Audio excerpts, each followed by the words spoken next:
नमस्कार. संघर्ष वृत्तवाहिनीमध्ये आपलं स्वागत. घेऊया ठाणे आणि आसपासच्या परिसरामधील घडणाऱ्या महत्त्वाच्या घडामोडींचा आढावा. जिजाऊ संस्थेचा कृतज्ञतेची भाऊबीज हा सोहळा ठाण्यामध्ये मोठ्या उत्साहात संपन्न. जिजाऊकडून 35,000 भगिनींचा पैठणी साडी देऊन केला सन्मान. कोरोनाच्या काळामध्ये अगदी प्रामाणिकपणे आपले कर्तव्य निभावत समाजासाठी देवदूत ठरलेल्या आरोग्य सेविका, डॉक्टर, नर्स, महिला स्वच्छता कामगार, महिला पोलीस या सर्वांनी आपला जीव धोक्यात घालून इतरांचे प्राण वाचवले. म्हणूनच त्यांच्याप्रती कृतज्ञता व्यक्त करण्यासाठी संस्थापक निलेश सांबरे यांच्या संकल्पनेतून कृतज्ञता भाऊबीज ही 2020 पासून सुरू करण्यात आली आणि हा उपक्रम आजही तितक्याच जोमाने आणि उत्साहाने राबवण्यात आला. ठाण्यातील काशीनाथ घाणेकर नाट्यगृह येथे हा सोहळा आयोजित करण्यात आला होता. यावेळी उपस्थित महिलांना पैठणी साड्या देऊन त्यांचा सन्मान करण्यात आला. कुठलेही रक्ताचे नाते नसताना केवळ सामाजिक जाणीवेच्या भावनेतून संस्थेचे संस्थापक निलेश सांबरे यांनी एक भाऊ हे नाते जपत कृतज्ञतेची भाऊबीज या जिजाऊ शैक्षणिक आणि सामाजिक संस्थेच्या वतीने आयोजित केलेल्या सोहळ्यामध्ये 1-2 नव्हे तर तब्बल 35,000 भगिनींना कृतज्ञतेची भाऊबीज कार्यक्रमांतर्गत पैठणीचे वाटप केले. यामध्ये विविध क्षेत्रामध्ये कार्यरत असणाऱ्या महिला भगिनींचा समावेश होता. त्याचबरोबर केवळ ठाण्यातच नव्हे तर ठाणे, पालघर त्यांसह इतर आजूबाजूच्या परिसरामध्ये देखील काम करणाऱ्या 35,000 भगिनींना पैठणीचं वाटप करत त्यांनी कृतज्ञतेची भाऊबीज साजरी केली आहे. या कार्यक्रमांतर्गत विविध सांस्कृतिक कार्यक्रम देखील सादर करण्यात आले. सामाजिक भावनेतून कोरोना काळामध्ये काम केलेल्या 35,000 महिला योद्धा यांच्याप्रती येथे कृतज्ञता व्यक्त करत अध्यक्ष निलेश सांबरे, मातोश्री भावनादेवी सांबरे, हिमांगीताई पाटील, मोनिकाताई पानवे, धीरज सांबरे, सचिव केदार चव्हाण इत्यादींच्या उपस्थितीमध्ये हा सोहळा मोठ्या उत्साहात संपन्न झाला.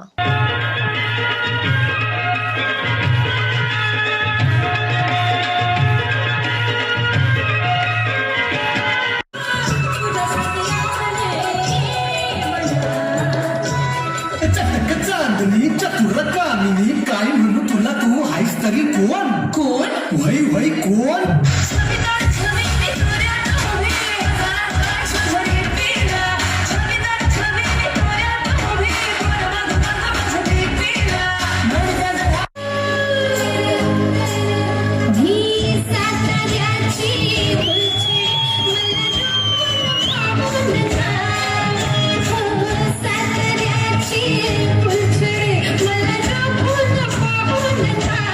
कार्यक्रम इथे पाहतोय जिजाऊ शैक्षणिक व सामाजिक संस्थेच्या माध्यमातून कृतज्ञतेची भाऊबीज वर्ष 4थे आणि या वर्षाला छोटी दीदी उत्साही आहे. यायचंय पटकन फास्ट बेटा. प्रथमतः सर्वांना नमस्कार माझा आणि दीपावलीचे लेट काय नाही पण सर्वांना शुभेच्छा. कोविड काळापासून आपण पाहतोय का कोविडच्या काळामध्ये जेव्हा सर्व मोठमोठे लोक, मोठमोठे अधिकारी, फक्त पत्रकार म्हणा, पोलीस, महिला पोलीस, आशाताई आणि नर्सेस, हॉस्पिटलशी कनेक्टेड लोक, इतकीच लोक फक्त समाजामध्ये सेवा करत होते, जागृती करत होते, प्रत्येकाचा जीव वाचवत होते. तेव्हापासूनच आज 4थं वर्ष आहे का समाजातील ज्या सगळ्या आपल्या पोलीस ताई आहेत, नर्सेस ताई आहेत, पत्रकार ताई आहेत, त्यांनाही घरी जाऊन आम्ही भाऊबीज करतो.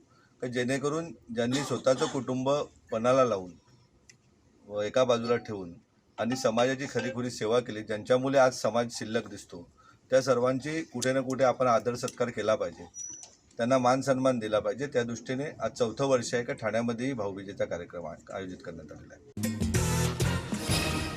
सर्व नागरिकांना आवाहन करण्यात येत आहे की सध्या डासांमार्फत पसरणाऱ्या डेंग्यू या आजाराचा प्रसार रोखण्यासाठी प्रत्येकाने पुढील प्रमाणे कार्यवाही करावी. डेंग्यू आजार एडिस इजिप्ती हा डास चावल्याने होतो. या डासांची पैदास साचलेल्या किंवा साचवलेल्या स्वच्छ पाण्यामध्ये होते. 8 दिवसांपेक्षा जास्त दिवस पाणी उघडे व साचून राहिल्यास त्यात डास अंडी घालतात. अंड्यांच्या अळ्या तयार होऊन पुढे डास तयार होतात.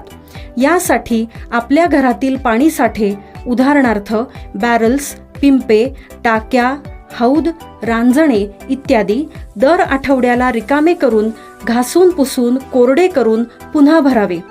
1 दिवस कोरडा दिवस म्हणून पाळावा. पाणी साठ्यांना घट्ट झाकणे बसवावीत किंवा जुनी साडी, चादर, धोतर यांनी बांधून झाकून ठेवावीत, म्हणजे डास त्यात जाऊन अंडी घालणार नाहीत. घराच्या गच्चीवर, आजूबाजूला, अंगणात कोठेही पाणी साचू देऊ नये. भंगार सामान उघड्यावर टाकू नये. उदाहरणार्थ टायर्स, प्लास्टिक सामान, कुंड्या, टाकाऊ वस्तू इत्यादी. अशा सामानात पावसाचे पाणी साठून त्यात डेंग्यूच्या डासांची पैदास होते. घरातील कूलर्स, फ्रीजच्या पाठीमागील ट्रे हे देखील वेळोवेळी कोरडे करावेत. लक्षात ठेवा, नुसत्या फवारणीने डास घनता कमी होत नाही, तर त्यासाठी डास पैदास ठिकाणे नष्ट करणे ही आपल्या सर्वांची जबाबदारी आहे. कोणताही ताप अंगावर न काढता जवळच्या शासकीय रुग्णालयात मोफत औषधोपचार घ्या. अशा प्रकारे नागरिकांनी सहकार्य केल्यास डेंग्यूचा प्रसार रोखणे सहज शक्य आहे.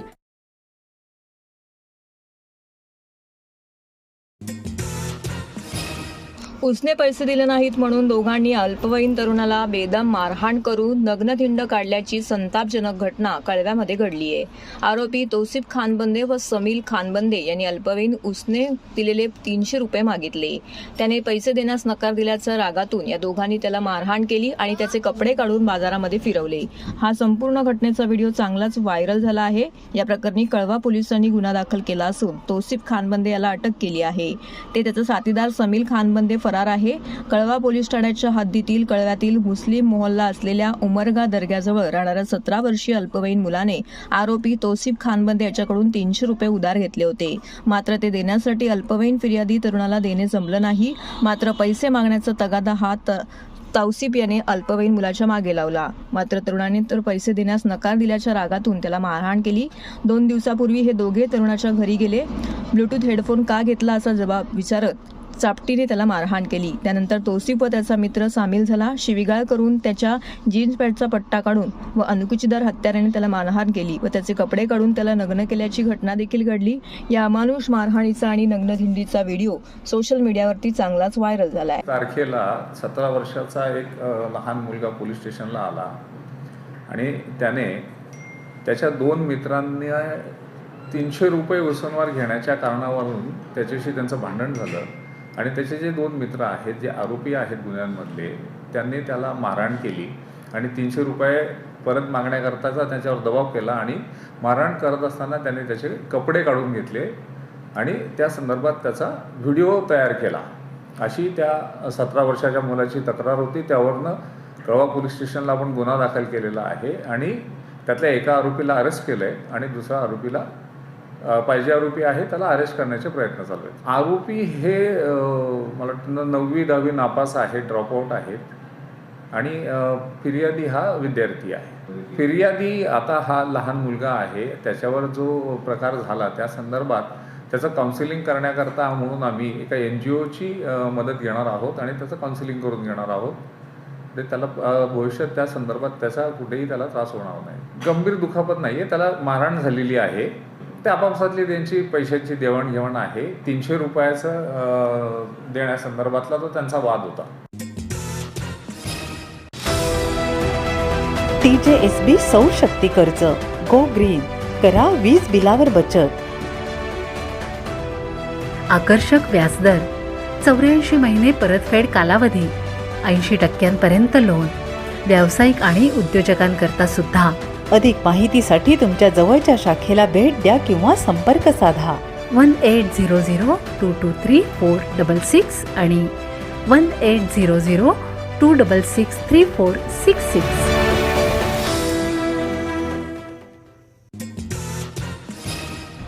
मुंब्र्यातील चांदनगर परिसरातील मुघल बिल्डिंगमध्ये पहाटेच्या सुमारास अचानक स्फोट झाल्याची माहिती समोर येत आहे.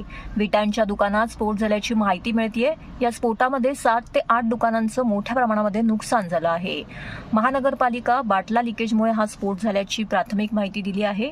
बंगाराच्या दुकानातील रसायनामुळे हा स्फोट झाल्याचं स्थानिकांचं म्हणणं आहे. कळवा मुंब्रा विधानसभेचे आमदार आणि भारतीय आघाडीचे राष्ट्रीय प्रवक्ते जितेंद्र आव्हाड यांनी सांगितलं की मुंब्रा येथील चांदनगर येथील मुघल बिल्डिंग भंगार दुकानात स्फोट झाला असून त्याची तीव्रता 1 किलोमीटरपर्यंत जाणवत आहे. या स्फोटामुळे लोक जखमी झाले आहेत, घाबरले आहेत.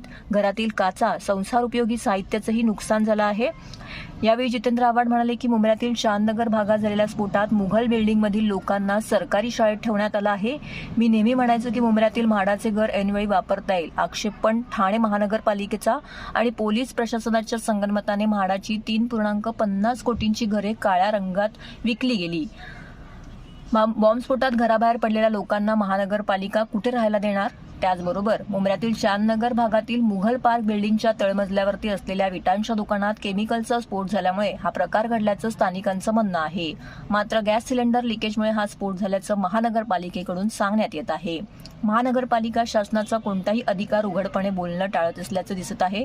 अग्निशामक दल, पोलीस प्रशासन, बॉम्ब शोधक पथक, NDRF, आपत्कालीन व्यवस्थापन, शहराचे अधिकारी आणि टोरंट पॉवरचे अधिकारी घटनास्थळी पोहोचले असून घटनेची चौकशी करत आहेत.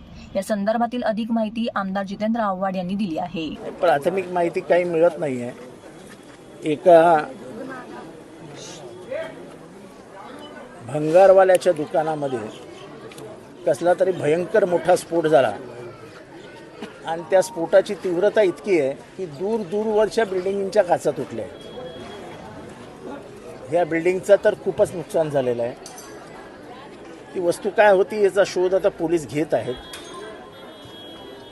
आता इथे 23 लोक आहेत. ह्या 23 लोकांच्या निवासाची सोय करावी लागेल. मी पहिल्या दिवसापासून गेले अनेक वर्ष सांगतोय की म्हाडामध्ये स्कॅम झाला आहे.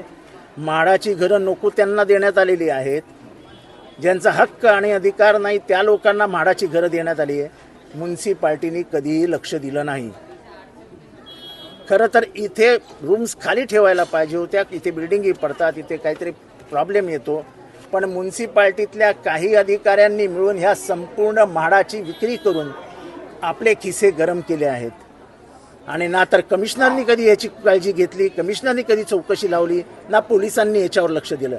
किंबहुना पोलिसांना पूर्ण केस माहीत असताना 3.5 कोटी रुपये घेऊन पोलिसांनी केस दाबली.